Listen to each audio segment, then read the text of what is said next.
Memoria histórica, esa que reclaman decenas de miles de víctimas de la represión de la dictadura franquista. Hoy y mañana va a estar en Sevilla el que se llama Grupo de Trabajo de la ONU sobre desapariciones forzadas o involuntarias. Con ese grupo de trabajo se va a reunir, en Sevilla decimos, la que se llama Plataforma por la Comisión de la Verdad en España, cuyo responsable de comunicación es el periodista Jordi Gordon, que estará con nosotros en el plató. La plataforma que decimos está compuesta por más de 100 asociaciones de memoria histórica y el presidente de la Asociación de Memoria Histórica de Andalucía se llama Rafael López, que también estará en este plató. Será sobre las 10 de esta mañana. Hoy y mañana sábado va a estar en Sevilla el que se llama Grupo de Trabajo de la ONU sobre desapariciones forzadas o involuntarias. Con ese grupo de trabajo de la ONU en Sevilla se va a reunir la que se llama, a su vez, Plataforma por la Comisión de la Verdad en España, cuyo responsable de comunicación es el periodista Jordi Gordon. Señor Gordon, Jordi, buenos días. Muy buenos días. Gracias por estar con nosotros. Lo que quiere la plataforma básicamente es pedir, o lo que hace es pedir, o lo que pide es que se constituya en España, como en otros países ha existido o existe, una comisión de la verdad sobre lo padecido en periodo de dictadura, ¿correcto? Sí, lo que pide la plataforma, además de otras muchas cosas, es que se constituya una comisión de la verdad sobre los crímenes del franquismo y que los crímenes del franquismo formen parte de la historia oficial de nuestro país. Una cosa que hasta ahora no existe. Además de eso, pedimos otras muchas cosas junto con todas las asociaciones que pertenecen a la plataforma. Que son aproximadamente 100 las asociaciones de memoria histórica que forman parte de esta plataforma que decimos por la Comisión de la Verdad en España. El presidente de la Asociación de Memoria Histórica en Andalucía se llama Rafael López. Señor López, buenos días. Hola, buenos días. Rafael, gracias por estar con nosotros. Muchas gracias a ustedes. Usted tiene esa representación, digamos, relativa a Andalucía, pero le pido un poco el contraste con el dato global que se propala, que se comunica habitualmente. Se calcula en número de 130.000 el de las personas que siguen desaparecidas en cunetas y barrancos en España. ¿Ese es el dato? Sí, es un dato aproximado. Nosotros, andaluces, cuando hicimos la denuncia en el Agarzón, mandamos 20 y tantos mil, 22.000. Pero el dato oficial son 143.000. El dato oficial son 143.000, lo que, bueno, en principio nosotros creemos que puede ser el dato, pero no se ha investigado totalmente eso, quiere decir que ese dato puede ser mayor. Señor López y señor Gordon, que las familias de esas decenas y decenas de miles de personas quieran dar con los restos de sus familiares no es una cuestión de intento de venganza ni de resurgimiento de odios, ¿verdad? ¿O sí? No, en absoluto.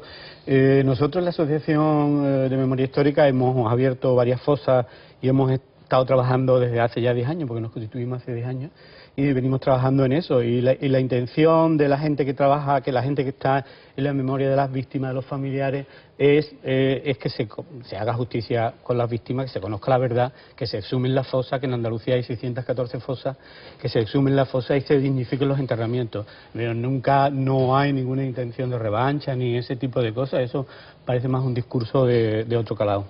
Yo quisiera decir una cosa. Siempre se pregunta esto, pero si uno escucha a las víctimas, yo estuve el martes reunido con el grupo de trabajo con las víctimas, las víctimas arruinaron el protocolo porque es tantos años de silencio, tantos años de dolor, de sufrimiento, familias que tienen, por ejemplo, 5 personas desaparecidas, fusiladas que se los llevaron, es decir, el sufrimiento que eso supone de tantos años y la falta de reconocimiento, el pelear en los juzgados, el pelear en las administraciones, el pelear en los archivos para poder esclarecer todo esto, cuando sería simple, es decir, una decisión de las instituciones y del Estado. El representante de la ONU lo dejaba muy claro, es decir, es un problema del Estado, no de las víctimas y de las familiares, es un problema del Estado y una obligación del Estado, y los cuerpos tienen que desaparecer. Pensemos en una cosa, somos el segundo país del mundo en número de desaparecidos, después de Camboya. El segundo. Y somos un país supuestamente homologado democráticamente. ¿Cuál es el problema para resolver eso? No hay ni siquiera la figura de víctima del franquismo. Hay víctima del terrorismo, pero no hay víctima del franquismo. Y hay miles de víctimas del franquismo. Entonces, todo eso es una asignatura pendiente que además afecta a nuestra democracia. Es una gangrena de nuestra democracia. Y mientras no lo resolvamos, seguirá estando ahí. Siempre se pregunta lo del ánimo porque es algo que se aduce por parte de claro, quienes no quieren que se haga, digamos, enfoque o planteamiento de memoria histórica. Entonces conviene quizás subrayarlo para que quede claro exactamente de qué clase de materia humanitaria, social, histórica estamos hablando. Señor López, nos da un dato de Andalucía, 614 fosas. Sí. Pues, hemos dicho que usted representa a Andalucía, hemos dado el dato global de 143.000 desaparecidos en España. Andalucía se destaca en esta triste... Sí, se destaca porque en Andalucía hay 614 fosas, que fue el trabajo que hicimos las asociaciones con la Junta. De las 614 fosas exhumadas estarán en torno a 30, no más. Y bueno, en Andalucía nosotros, la denuncia que pusimos en el 2006, incluimos 22.000 víctimas de desaparecidos, no presos y tal, desaparecidos. Y digamos también, a tenor de lo que forma parte de la comunicación de sus asociaciones y de la plataforma a los medios de comunicación, que no se trata solo, por gravísimo que es, de la cuestión de las personas desaparecidas, sino que también hay decenas de miles de historias relativas a expolios económicos, víctimas económicas de la dictadura franquista, que también, digamos, están faltas de un mínimo reconocimiento. Añádase, con brevedad, porque tenemos mucho que tratar. Bueno, está el tema de los niños robados, que es un tema gravísimo. También. El tema de los niños robados, que fue una política de Estado impulsado por Vallejo Nájera y que permitió es decir, el robo sistematizado de niños, que luego se prolongó como un negocio a lo largo de la dictadura y se ha prolongado después, pero que tenía un tinte ideológico racista en el sentido no de la raza, porque evidentemente en España lo de la raza, emulando a los nazis, era imposible, porque a ver quién tiene aquí pureza de sangre, pero sí con el tema ideológico, es decir, los rojos eran inferiores y las mujeres rojas eran inferiores, había que arrebatarle a los hijos y reeducarlos, y eso fue una política organizada por el Estado y de robos sistematizados. Y eso todavía no está esclarecido. Cuando decimos que hace falta una comisión de la verdad, es que eso se tiene que explicar. Y los documentos, los archivos están cerrados para muchas personas que llevan años buscando su propia identidad, que es otro verdadero drama. Hay dos dramas. El drama de buscar de dónde están los restos de tus familiares y el drama de quién soy yo, quiénes eran mis padres. Es un drama que tiene que ver con la naturaleza humana. Todo el mundo lo sufre y eso no se acaba nunca hasta que no tienes un resultado, una respuesta. Anotada la gravísima cuestión, también claro. que la cuestión económica también forma parte de la reclamación. La cuestión económica es importantísima porque no solamente nos quitaron a nuestros familiares, los abuelos y tal, no le quitaron la vida, sino que también le quitaron el futuro a la familia. Porque a mi abuelo concretamente le quitaron una piedra de borrega, le quitaron una choza que tenía en el Rocío, en fin, le quitaron una serie de cosas, pero no solamente a mi abuelo, sino a muchísima gente que está en la asociación y que estamos reivindicando que de alguna manera se tenga en cuenta eso, ¿no? A ver, entre los últimos pasos históricos en la cuestión hay que mencionar que la jueza argentina María Servini de Cubría ha, digamos, reclamado desde su país a la justicia española. Reclamado quiere decir que ha emitido a través de Interpol orden internacional de detención provisional con fines de extradición de 4 personas que fueron, digamos, miembros de las fuerzas y cuerpos de seguridad del franquismo. Que hay 2 personas vivas de estas 4, tenemos entendido, y estas 2 personas son el ex guardia civil Jesús Muñecas y el ex inspector José Antonio González Pacheco, alias Billy el Niño. La Fiscalía de España ya le ha dicho al juez Pablo Ruz, ante el que estas 2 personas van a declarar, que está prescrito lo que hubiera de estar prescrito y que además está la ley de amnistía del año 77 que los ampara. Esto no los desanima, básicamente, y también con brevedad. No, es decir, hay una cosa que es evidente. La tortura forma parte de crímenes de lesa humanidad. Entonces, no prescriben. No prescriben. Pero además hay otra cosa. Yo creo que esto ha abierto el conocimiento de otro agujero negro de nuestra historia.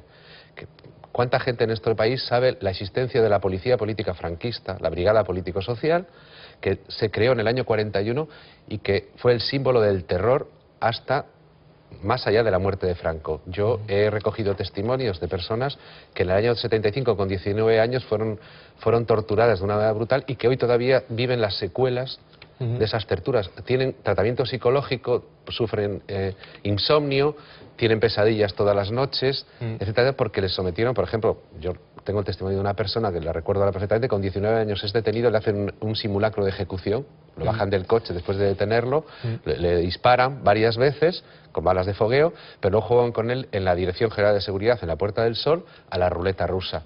Nos aparte gustaría de los tratar golpes, con detalle etcétera, o sea, cada uno de los extremos mencionados. Ha habido reclamación internacional de España para la abolición de la ley de amnistía, denegada por el gobierno, por ejemplo, el gobierno de José Luis Rodríguez Zapatero, denegado por una, según él, unanimidad de la sociedad española en ese sentido. No tenemos tiempo de ahondar en todas las cuestiones. Usted, señor Gordón, es el director de un documental que titula BPS, la cultura vigilada, ¿verdad? Cuéntenos brevemente, ¿qué es eso de BPS? Es la historia de la Brigada Política Social, de la policía franquista. Es decir, mucha gente ha visto la película sobre la Stasi, ¿no? Como la Stasi y tal, pues nosotros teníamos nuestra Stasi, que entraba en la vida privada. En este país todo el mundo está vigilado. Yo he entrado he conocido una parte de los archivos porque también esos archivos también están fuera de la observación y del estudio de los historiadores, pero hay más de medio millón de fichas en la brigada de la Brigada Político-Social. Fichas, por ejemplo, pues desde Caballero Bonal, intelectuales, artistas y miles de personas que fueron detenidas. Personas en muchos casos tan conocidas como el señor Caballero Bonal, cuyo testimonio está recogido en el documental que usted ha dirigido. Y podemos, por ejemplo, ver algunos de estos documentos, algunos de estos testimonios en ese documental. ¿Qué mejor ejemplo que el mencionado, José Manuel Caballero Bonal? También tenemos a Nicolás Sartoriu, cofundador del sindicato Comisiones Obreras. Vamos a verlos. Fueron a registrar unos falangistas a mi casa. Fui testigo de ese acto de violencia, abriendo cajones, tirando libros, viendo papeles. Al fondo de la casa, ¿quién llamaba a las puertas? Desatando iras azules contra las reliquias clandestinas del sueño, contra el vituperable delito de ser libre. Aquí fue un intento de exterminio cerebral de los españoles. Fue un exterminio cerebral que costó muchísimo reconstruir, ¿no? Y que todavía estamos reconstruyendo.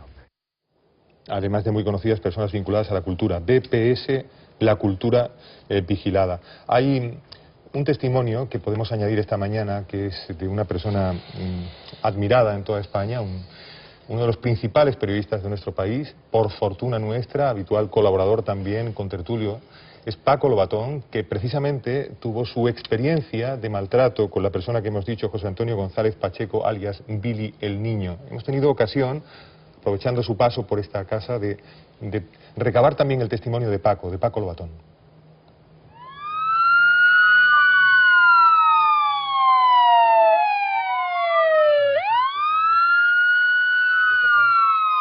Bueno, hacía tiempo que en el movimiento estudiantil, yo era un militante muy activo en la Facultad de Ciencias Políticas, él nos seguía los pasos. El hecho concreto y más importante se produce cuando yo voy a una asamblea de profesores que nos iban a apoyar en el boicot de exámenes contra la detención que Carrero Blanco había hecho días antes de 20 compañeros de la universidad, y entonces soy encañonado por alguien al entrar en la sala, y bueno, ese policía que me encañona resulta que es Billy el Niño. Inmediatamente después me inmovilizan, me llevan a la sala que tenía la propia Brigada Político-Social y luego me conducen en un coche, se conocían como las lecheras, desde la ciudad universitaria, la Universidad Complutense, hasta la Dirección General de Seguridad, pasando por el Parque del Oeste. Por cierto que Billy el Niño le dice al conductor, para que liquidemos a este, hace ese juego macabro de amenazas, y al mismo tiempo saca una porra, me dice, esto me lo han regalado mis amigos italianos, organización fascista italiana, de la que era tan amigo como de los guerrilleros de Cristo Rey. Bueno, pues con esa porra que era desplegable, la despliega y me golpea sistemáticamente hasta que llegamos a la Puerta del Sol, causándome lesiones que luego motivaron un juicio de oficio por el que fue condenado a un día sin sueldo y sin empleo. Algo casi ridículo, pero que en aquel tiempo significó todo un hito. Bueno, las imágenes que han acompañado el testimonio de Paco Lobatón son precisamente del documental, ¿no? BPS, la cultura vigilada. Sí, no nos damos cuenta de que saber que en este país había una policía política que conocía todo lo que hacíamos, que registraba todo. Yo tengo documentos, boletines de la Brigada Político-Social que hablan, por ejemplo, de las actividades de los estudiantes de enseñanza media. Es decir, había infiltrados, había chivatos, había colaboradores. Todo eso es una página tan oscura y dolorosa, porque claro, una dictadura basada en ese tipo de cosas no se hace sin complicidad de una parte de la gente. Y situación actual. Las asociaciones de memoria histórica, señor López, denuncian parálisis de la actual ley de memoria histórica aún en vigor. Sí, bueno, desde que llega al gobierno el PP, el Partido Popular, la ley de memoria se paraliza totalmente. Nosotros, antes había una vía de subvenciones, había una oficina de víctimas, que todo eso se quita de en medio. Y bueno, nosotros ahora mismo en Andalucía se está debatiendo una ley de memoria histórica que de alguna manera va a darnos luz, porque todas las reivindicaciones de las asociaciones están recogiendo todas las reivindicaciones. Hay otros 3 magníficos periodistas en esta mesa: Rafa Rodríguez, Charo Fernández Cota y Magdalena Trillo, que podéis preguntar a nuestros invitados lo que queráis. Yo creo que después de escuchar esta conversación, bueno, y de seguir siempre el tema, cualquier persona que nos esté viendo, y sobre todo la gente joven, la gente de generaciones posteriores que no han vivido todo este tema, la gente se puede preguntar cómo a estas alturas de la película estamos donde estamos y cómo estamos, es decir, todavía demandando la verdad. ¿Cómo es posible? Porque hace ya 38 años que murió Franco, 36 años de las primeras elecciones generales, las constituyentes, y 35 años de la Constitución española. ¿Cómo es posible? ¿Por qué no hay una voluntad política de que se pueda conocer la verdad? Todavía sigue imperando cuando ustedes hablan, sobre todo con las administraciones, con los estamentos del Estado, todavía existe el tema de las 2 Españas, ¿dónde está la justificación? Yo creo que, bueno, hay muchas razones para explicar esto, ¿no? Pero yo creo que una fundamental desde el punto de vista político es que la derecha en España nunca ha tenido, vamos a decir, usar la palabra, aunque no sea muy adecuada, compasión con las víctimas del franquismo, y no ha reconocido nunca la deuda que hay y la condena estricta y contundente de la dictadura. Creo que ese es el principal problema. Si mañana el Partido Popular dijera: señores, tienen ustedes razón, reconocemos que ha habido un sufrimiento exacerbado, que la dictadura fue así y hay que solucionar ese problema, saquemos a los muertos de las cunetas, reconozcamos a las víctimas, se ha acabado ese debate. O sea, estaríamos en el futuro. Me gustaría añadir y someter a la pregunta de si sabéis esto, que supongo que sí, obviamente, pero hay muy cualificados expertos en derecho en España que dudan de si ha habido, no dudan, afirman que ha habido, ellos afirman que ha habido prevaricación institucionalizada en el Tribunal Supremo de España en las últimas 7 décadas y media. ¿Sabéis esa aportación de expertos cualificados? Puedo poner incluso algún ejemplo. Sí. Charo Fernández Cota.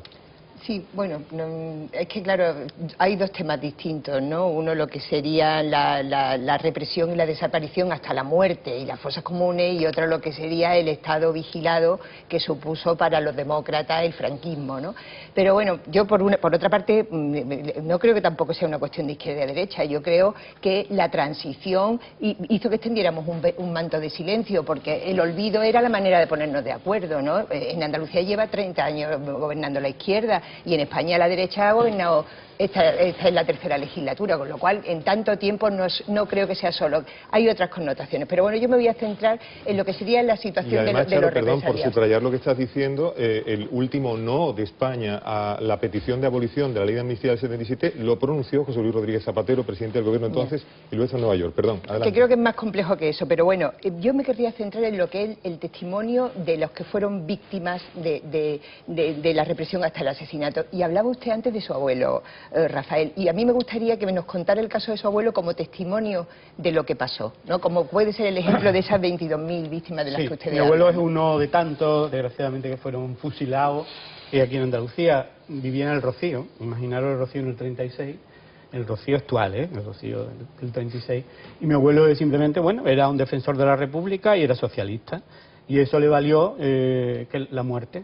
Lo fusilaron el 4 de septiembre, ahora ha hecho 77 años, lo fusilaron el 4 de septiembre del 36, prácticamente iniciado el golpe, y está enterrado en una fosa común en Hinojo. Mi abuelo, cuando lo fusilaron, dejó mi abuela y 5 hijos, el mayor tenía 12 años y el más chico tenía meses, y que de alguna manera esta muerte ha sido una muerte tan trágica para la familia y se ha vivido de forma tan trágica que mi madre, que tiene 86 años, no ha podido superarla, ha podido superar otras, pero sin embargo la de su padre no. Y nosotros lo que pedimos, y hemos intentado a través del Defensor del Pueblo, a través del propio Ayuntamiento de Hinojo, exhumar los restos, dignificar el enterramiento y de alguna manera que se sepa la verdad de lo que sucedió, porque mi abuelo lo sacaron un día y ya está, no sabemos nada más de él. Sabemos de él por informaciones indirectas de que está en una fosa común en Hinojo, pero eso indudablemente no tenemos constancia de ello. Nosotros lo que pedimos es eso, que se abra la fosa, que se identifique el ADN y que se pueda enterrar dignamente como otro ciudadano español. Petición de las familias. Magdalena Trillo. No sé si se mantiene el concepto de la doble España, pero sí una doble moral o hipocresía, ¿no? Porque hablamos sobre todo por parte del Partido Popular, lo que se alega es que es una cuestión casi más de dinero que ideológica, ¿no? Porque lo que ustedes piden, que es sumar las fosas, cuesta dinero, ¿no? Pero hay otras peticiones, como por ejemplo que se eliminen de nuestras calles, de nuestras plazas, los símbolos franquistas, y todavía tenemos el rechazo de muchos ayuntamientos. Pongo el caso, por ejemplo, de Granada, del sitio del que yo vengo, en el que tenemos todavía, por ejemplo, una escultura de homenaje en Viva-Taubín. ¿Qué opinan sobre este tipo de medidas que se ha instado, que con la ley anterior del Gobierno se instó y se sigue pasando? ¿Es realmente una cuestión de dinero, una cuestión ideológica? Y luego una cuestión muy concreta. Hay víctimas especialmente simbólicas, como es el caso, por ejemplo, de Federico García Lorca, que se ha intentado buscar, la Junta de Andalucía hizo un intento. ¿Qué opinan? ¿Habría que hacerlo? Yo sé que todas las víctimas merecen la dignificación y es importante, pero tal vez alguna, desde el punto de vista simbólico, representativo, requeriría un esfuerzo especial. ¿Cuál es su postura? Estamos fuera de tiempo, o sea que con brevedad, por favor. Muy rápido, una cosa. Si imaginemos que uno de los más grandes poetas de la historia de la humanidad estuviera enterrado en Estados Unidos, ¿a alguien se le ocurre que no lo hubieran encontrado ya y lo hubieran sacado y lo hubieran hecho un monumento y hubiera habido allí un parque temático, etcétera, etcétera? Yo no lo creo. O sea... Yo no creo que sea cuestión de dinero, porque es una cuestión de convicción política. La simbología de las calles no cuesta tanto quitarla. Las fosas a lo mejor cuestan un poco más, pero tampoco cuestan mucho exhumar las fosas. Es una cuestión de convicción, y es verdad, y yo estoy con ella, que durante la transición hubo un pacto de olvido, porque se pensó que enterrando lo anterior daríamos un paso hacia el futuro, y yo creo que no. Rafael López, presidente de la Asociación de Memoria Histórica Andalucía, muchísimas gracias por estar esta mañana con nosotros. Jordi Gordon, muchas gracias a vosotros. Responsable de comunicación de la Plataforma por la Comisión de la Verdad en España, que también puede haber toda la verdad en España. Gracias por estar con nosotros y ayudarnos a entender esta materia. Gracias, Rafa Rodríguez. Gracias, Charo Fernández Cota. Gracias, Magdalena Trillo, por estar esta mañana y ayudarnos a entender lo que sucede.